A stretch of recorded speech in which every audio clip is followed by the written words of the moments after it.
आधुनिक भारत की श्रृंखला की इस कड़ी में आपका स्वागत है और आप देखना शुरू कर चुके हैं ईडू जीके जंक्शन। तो आज का टॉपिक है ब्रिटिशकालीन आयोग और समितियां। तो सबसे पहले कौन से आयोग को लाया था, कौन सा आयोग आया था, किस वर्ष में वो आयोग आया था, उसके अध्यक्ष कौन था, किस गवर्नर जनरल या वायसराय के कार्यकाल में वो आया था और उस आयोग को लाने का क्या उद्देश्य था, ये पढ़ेंगे। तो पहला है इनाम आयोग। इनाम आयोग 1852 में आया था। इनाम कमीशन 1852 ईस्वी में आया था और इसका अध्यक्ष इनाम ही था। और इनाम आयोग लॉर्ड डलहौजी के शासनकाल में आया था। और इनाम कमीशन जो था वो भूमि संबंधी विवेचना से संबंधित था। दूसरा है दुर्भिक्ष आयोग। दुर्भिक्ष आयोग 1880 ईस्वी में आया था। दुर्भिक्ष आयोग का अध्यक्ष रिचर्ड स्ट्रैची था और दुर्भिक्ष आयोग जो है लॉर्ड लिटन के काल में आया था। दुर्भिक्ष आयोग का उद्देश्य था अकाल निवारण हेतु विचार करना।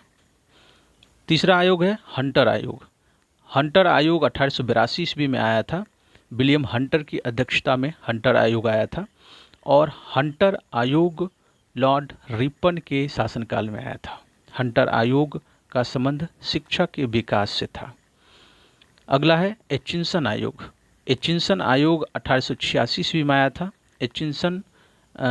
चार्ल्स एचिंसन की अध्यक्षता में एचिंसन आयोग आया था और एचिंसन आयोग जो है कि डफरिन के काल में आया था।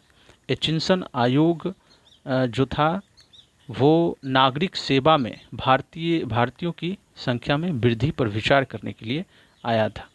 तो एक बार फिर से रिवीजन करेंगे। इनाम आयोग 1852 ईस्वी में आया था। इनाम की अध्यक्षता में लॉर्ड डलहौजी के काल में इनाम आयोग आया था और इनाम आयोग का उद्देश्य था भूमि संबंधी विवेचना। दुर्भिक्ष आयोग 1880 ईस्वी में आया था रिचर्ड स्ट्रैची की अध्यक्षता में और दुर्भिक्ष आयोग लॉर्ड लिटन के काल में आया था। दुर्भिक्ष आयोग जो का उद्देश्य था अकाल निवारण हेतु विचार करना। हंटर आयोग 1882 ईस्वी में विलियम हंटर की अध्यक्षता में आया था। हंटर आयोग जो है कि लॉर्ड रिपन के काल में आया था। हंटर आयोग का संबंध शिक्षा का विकास से था। एचिंसन आयोग 1886 ईस्वी में आया था। एचिंसन आयोग चार्ल्स एचिंसन की अध्यक्षता में आया था और ये डफरिन के काल में आया था और एचिंसन आयोग का उद्देश्य था नागरिक सेवा में भारतीयों की संख्या में वृद्धि के से संबंधित पर विचार करने के लिए आया था। अगला आयोग अफीम आयोग है। अफीम आयोग 1893 ईस्वी में आया था। अफीम आयोग जो है कि लैंसडाउन के काल में आया था और अफीम आयोग का उद्देश्य था अफीम सेवन को रोकने हेतु आया था। अगला समिति हर्सिल समिति है। हर्सिल समिति 1893 ईस्वी में हर्सिल की अध्यक्षता में आया था और हर्सिल समिति जो था लैंसडाउन के शासनकाल में आया था और हर्सिल समिति का उद्देश्य था टकसाल संबंधी सुझाव हेतु आया था।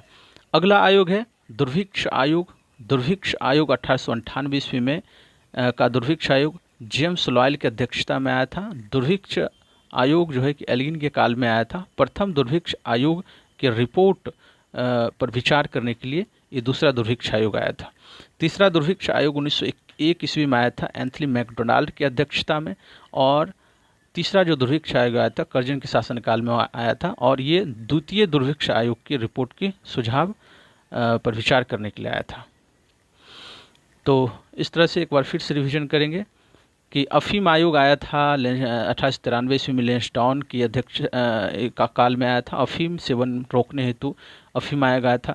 हर्सिल समिति 1893 ईस्वी में हर्सिल की अध्यक्षता में आया था और लैंसडाउन के काल में हर्सिल समिति आया था। टकसाल संबंधी सुझाव हेतु हर्सिल समिति आया था। दुर्भिक्ष आयोग पहला जेम्स लॉयल की अध्यक्षता में 1898 ईस्वी आया था। एल्गिन के शासनकाल में प्रथम दुर्भिक्ष आयोग आया था और ये प्रथम दुर्भिक्ष आयोग के रिपोर्ट पर विचार करने के लिए दूसरा दुर्भिक्ष आयोग आया था। तीसरा दुर्भिक्ष आयोग 1901 ईस्वी में एंथनी मैकडोनाल्ड की अध्यक्षता में आया था। कॉर्जन के शासनकाल में आया था। द्वितीय दुर्भिक्ष आयोग के सुझाव पर रिपोर्ट पर सुझाव पर विचार करने के लिए आया था। अगला है सिंचाई आयोग। सिंचाई आयोग आया था 1901 ईस्वी में। सिंचाई आयोग वोल्विन स्कॉल्ट की अध्यक्षता में आया था। सिंचाई आयोग जो आया था वो कर्जन के काल में आया था। सिंचाई आयोग का उद्देश्य था सिंचाई में सुधार हेतु वित्तीय विचार। यानी सिंचाई आयोग 1901 ईस्वी में बेल्विन स्कॉट की अध्यक्षता में कर्जन के काल में आया था। सिंचाई आयोग में सिंचाई आयोग का उद्देश्य था सिंचाई में सुधार हेतु वित्तीय विचार। विश्वविद्यालय आयोग 1902 ईस्वी में आया था। विश्वविद्यालय आयोग 1902 ईस्वी में थॉमस रैले की अध्यक्षता में विश्वविद्यालय आयोग आया था और एक कर्जन के काल में विश्वविद्यालय आयोग आया था। विश्वविद्यालय आयोग का उद्देश्य था भारतीय विश्वविद्यालय पर जो की स्थिति है उस पर विचार करने के लिए आया था। अगला है फ्रेजर आयोग। फ्रेजर आयोग 1902 ईस्वी में आया था। फ्रेजर आयोग जो है कि फ्रेजर की अध्यक्षता में आया था। फ्रेजर आयोग कर्जन के काल में आया था और फ्रेजर आयोग का उद्देश्य था पुलिस के कार्य पद्धति पर विचार करने के लिए फ्रेजर आयोग आया था। अगला है इस्लिंगटन आयोग। इस्लिंगटन आयोग 1912 ईस्वी में आया था। इस्लिंगटन की अध्यक्षता में लॉर्ड हार्डिंग के शासनकाल में आया था। इस्लिंगटन आयोग का उद्देश्य था नागरिक सेवा में भारतीयों की हिस्सेदारी पर विचार करने के लिए आया था। तो इस तरह से एक बार फिर से रिवीजन करेंगे। सिंचाई आयोग 1901 ईस्वी में बोल्विन स्कॉट की अध्यक्षता में कर्जन के काल में आया था और सिंचाई आयोग का उद्देश्य था सिंचाई में सुधार हेतु वित्तीय विचार करने के लिए। विश्वविद्यालय 1902 ईस्वी में थॉमस रैले की अध्यक्षता में कर्जन के काल में आया था और इसका उद्देश्य था भारतीय विश्वविद्यालय पर स्थिति पर रिपोर्ट प्रस्तुत करना या विचार करना। फ्रेजर आयोग 1902 ईस्वी में फ्रेजर की अध्यक्षता में कर्जन के काल में आया था और फ्रेजर आयोग का उद्देश्य पुलिस की कार्य पद्धति पर विचार करने के लिए आया था। इस्लिंगटन आयोग 1912 ईस्वी में आया था। इस्लिंगटन की अध्यक्षता में आया था। इस्लिंगटन आयोग जो एक हार्डिंग शासनकाल में आया था और नागरिक सेवा में भारतीयों की हिस्सेदारी पर विचार करने के लिए आया था।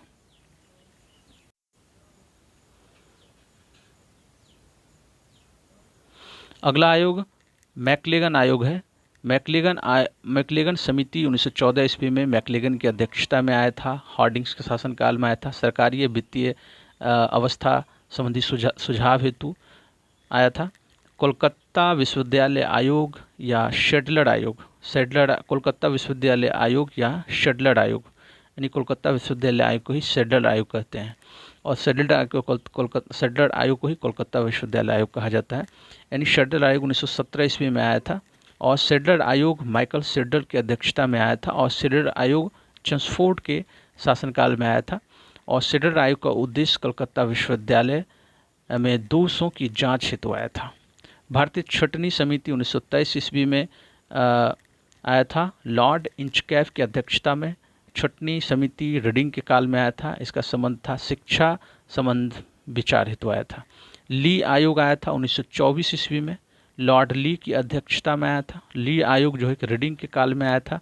ली आयोग का उद्देश्य था लोक सेवा आयोग के गठन की अनुशंसा हेतु ली आयोग आया था। फिर से रिवीजन करेंगे कि मैक्लेगन समिति 1914 ईस्वी में मैक्लेगन की अध्यक्षता में हार्डिंग शासनकाल में सरकारी वित्तीय अवस्था से संबंधित सुझाव हेतु आया था। कलकत्ता विश्वविद्यालय आयोग या शेडलर आयोग 1917 ईस्वी में माइकल शेडलर की अध्यक्षता में चेम्सफोर्ड के काल में आया था। कलकत्ता विश्वविद्यालय में दोषों की जांच हेतु आया था। भारतीय छटनी समिति 1927 ईस्वी में आए थे। लॉर्ड इंचकैफ की अध्यक्षता में रीडिंग के शासनकाल में आया था। शिक्षा संबंधी विचार हेतु छटनी समिति आई थी। ली आयोग 1924 ईस्वी में आया था। ली आयोग लॉर्ड ली की अध्यक्षता में रीडिंग के शासनकाल में आया था। ली आयोग का उद्देश्य था लोक सेवा आयोग के गठन की अनुशंसा हेतु ली आयोग का गठन किया गया। सैंडहर्स्ट समिति 1925 ईस्वी में एंड्रयू स्किन की अध्यक्षता में आया था। रीडिंग के काल में आया था और सैंडहर्स्ट समिति का उद्देश्य था भारतीय सेना का भारतीयकरण पर विचार करना। बटलर समिति 1927 ईस्वी में आया था। बटलर समिति हरकोट बटलर की अध्यक्षता में आया था। बटलर समिति इरविन के शासनकाल में आया था। बटलर समिति का उद्देश्य था देशी राज्यों व अंग्रेजी राज्यों के अंग्रेजी सरकार के संबंध पर विचार करने के लिए। यानी बटलर समिति 1927 ईस्वी में हरकोट बटलर की अध्यक्षता में इरविन के काल में आया था। इसका उद्देश्य था देशी राज्यों व अंग्रेजी सरकार के संबंधों पर विचार करने के लिए आया था। फिर है साइमन आयोग। साइमन आयोग आया था 1927 ईस्वी में जॉन साइमन की अध्यक्षता में और साइमन आयोग जो है कि इरविन के काल में आया था। साइमन आयोग का उद्देश्य था 1919 के अधिनियम की समीक्षा हेतु साइमन आयोग आया था। तो एक बार फिर से इन चीज़ों को फिर से पढ़ेंगे। यानी सेटलर सैंडहर्स्ट समिति 1925 ईस्वी में एंड्रयू स्किन की अध्यक्षता में रीडिंग के काल में आया था भारतीय सेना का भारतीयकरण पर विचार करने के लिए। बटलर समिति 1927 ईस्वी में हरकोर्ट बटलर की अध्यक्षता में आया था इरविन के शासनकाल में देशी राज्यों व अंग्रेजी सरकार के संबंधों पर विचार करने के लिए आया था। साइमन आयोग 1927 ईस्वी में जॉन साइमन की अध्यक्षता में इरविन के काल में आया था और साइमन आयोग का उद्देश्य था 1919 ईस्वी के अधिनियम की समीक्षा हेतु आया था। अगला आयोग है लिनलिथगो आयोग। लिनलिथगो आयोग 1928 ईस्वी में आया था। लिनलिथगो आयोग लिनलिथगो की अध्यक्षता में आया था। लिनलिथगो आयोग जो है इरविन के काल में आया था। लिनलिथगो आयोग का उद्देश्य था कृषि संबंधी समस्याओं पर विचार हेतु आया था। आगे है हुटले आयोग। हुटले आयोग 1928 ईस्वी में J.H. हुटले की अध्यक्षता में इरविन के काल में आया था हुटले आयोग, और हुटले आयोग का उद्देश्य था श्रमिकों की स्थिति पर विचार करने के लिए। 1926 ईस्वी में लोक सेवा आयोग का गठन ली आयोग 1924 की अनुशंसा पर हुआ था। यानी लिनलिथगो आयोग 1928 ईस्वी में लिनलिथगो की अध्यक्षता में इरविन के काल में आया था कृषि संबंधी समस्याओं पर विचार करने के लिए। हुटले आयोग 1928 ईस्वी में J.H. हुटले की अध्यक्षता में इरविन के शासनकाल में आया था और इसका उद्देश्य था श्रमिकों की स्थिति पर विचार करने के लिए। 1926 ईस्वी में लोक सेवा आयोग का गठन ली आयोग 1924 की अनुशंसा पर हुआ था। अगला आयोग है लिंडसे आयोग। लिंडसे आयोग 1929 ईस्वी में लिंडसे की अध्यक्षता में आया था और लिंडसे आयोग इरविन के शासनकाल में आया था। लिंडसे आयोग का उद्देश्य था भारत में मशीनरी शिक्षा में विकास हेतु। लिंडसे आयोग 1929 ईस्वी में आया था। लिंडसे आयोग 1929 ईस्वी में आया था। लिंडसे आयोग 1929 ईस्वी में लिंडसे की अध्यक्षता में आया था। इरविन के शासनकाल में लिंडसे आयोग आया था और लिंडसे आयोग का उद्देश्य था भारत में मिशनरी शिक्षा के विकास हेतु आया था। भारतीय वैधानिक आयोग 1929 ईस्वी में आया था फिलिप हर्टोग की अध्यक्षता में, और भारतीय वैधानिक आयोग जो है कि इरविन के काल में आया था। भारतीय वैधानिक आयोग का उद्देश्य था शिक्षा की स्थिति की समीक्षा हेतु भारतीय वैधानिक आयोग आया था। अगला है सप्रू समिति 1934 ईस्वी में आया था। तेज बहादुर सप्रू की अध्यक्षता में सप्रू समिति आया था और सप्रू समिति जो एक वेलिंगटन के काल में आया था। लॉर्ड वेलिंगटन के काल में सप्रू समिति 1934 ईस्वी में तेज बहादुर सप्रू की अध्यक्षता में आया था और सप्रू समिति का उद्देश्य था बेरोजगारी की समस्या की समीक्षा हेतु आया था। अगला है भारतीय परिसीमन समिति 1935 ईस्वी में लॉरी हैमंड की अध्यक्षता में आया था। वेलिंगटन के काल में आया था। इसका संबंध था निर्वाचन क्षेत्रों की व्यवस्था हेतु आया था। तो इस प्रकार फिर से रिवीजन करेंगे कि लिंडसे आयोग 1929 ईस्वी में आया था। लिंडसे की अध्यक्षता में इरविन के काल में भारत में मिशनरी शिक्षा पर विकास के लिए। भारतीय वैधानिक आयोग 1929 में फिलिप हर्टोग की अध्यक्षता में इरविन के काल में आया था। शिक्षा की स्थिति की समीक्षा हेतु आया था। सप्रू समिति 1934 ईस्वी में तेज बहादुर सप्रू की अध्यक्षता में आया था। वेलिंगटन के काल में आया था। बेरोजगारी की समस्या की समीक्षा हेतु आया था और भारतीय परिसीमन समिति 1935 ईस्वी में लॉरी हैमंड की अध्यक्षता में वेलिंगटन के काल में आया था। निर्वाचन संबंधी क्षेत्रों की अवस्था के परिसीमन के लिए आया। अगला आयोग राष्ट्रीय योजना समिति। राष्ट्रीय योजना समिति 1938 ईस्वी में जवाहरलाल नेहरू की अध्यक्षता में राष्ट्रीय योजना समिति 1938 ईस्वी में आया था। इस समय वायसराय लिनलिथगो के काल में आया था और राष्ट्रीय योजना समिति का उद्देश्य था आर्थिक योजना। यानी राष्ट्रीय योजना समिति 1938 ईस्वी में जवाहरलाल नेहरू की अध्यक्षता में आया था, लिनलिथगो के काल में आया था और इसका उद्देश्य था आर्थिक योजना पर विचार करने के लिए। अगला आयोग क्रिप्स आयोग है। क्रिप्स आयोग 1942 ईस्वी में आया था। स्टेफोर्ड क्रिप्स की अध्यक्षता में क्रिप्स आयोग आया था और क्रिप्स आयोग जो आया था वायसराय लिनलिथगो के काल में आया था। क्रिप्स आयोग का उद्देश्य था भारत के राजनीतिक गतिरोध को दूर करने हेतु क्रिप्स आयोग का आया था। क्रिप्स आयोग 1942 ईस्वी में स्टेफोर्ड क्रिप्स की अध्यक्षता में आया था। क्रिप्स आयोग लिनलिथगो के काल में आया था। क्रिप्स आयोग का उद्देश्य था भारत के राजनीतिक गतिरोध को दूर करने हेतु आया था। अगला है कैबिनेट आयोग। कैबिनेट आयोग 1946 ईस्वी में पैंथिक लॉरेंस की अध्यक्षता में आया था और कैबिनेट आयोग का जो आया था वो लॉर्ड वायसराय बिब्बल के काल में आया था।